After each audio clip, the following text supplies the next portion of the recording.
There are so many variables that we cannot control in this life that sometimes I wonder if I have free will at all. While people may find comfort in justifying their failure by pointing to some forces out of their control, and while others may find confidence in taking ownership of forces that were also out of their control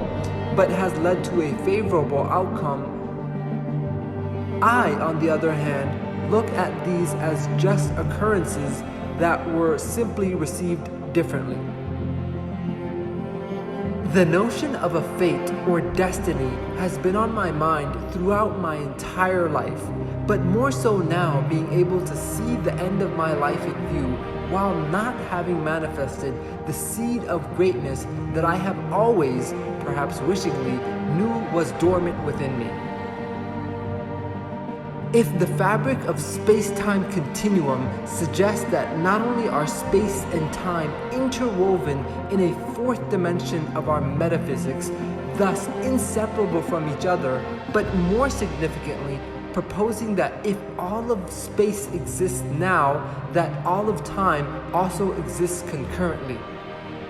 This would hypostulate that the past is as vividly alive and happening right now as the present, as well as the so-called unknown future.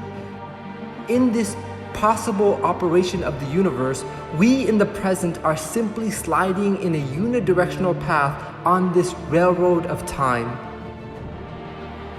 But even in the face of my possible predetermined future, what I can infer is that I at least have the illusionary perception of choice and decision that, unbeknownst to my awareness, may already be fixed in the fabric of reality, just as a railroad track is fixed for a singular destination.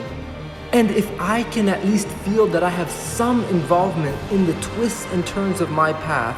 perhaps more like a sailboat than a locomotive, then until my last breath, I will shed every ounce of sweat, blood, and quote, free will to forge a new path, not necessarily a path of predetermined success in opposition of predetermined failure, but rather a path that is paved by my own efforts. Wherever that may lead, I am willing to go. Because what meaning could I derive from a life that I could not possibly change in the slightest degree, that could have been lived by anyone, a life that was not just decided for me, but lived for me? Without the purity of the pains and joys of the decisions I have made, I cannot say that I lived a life of my own design.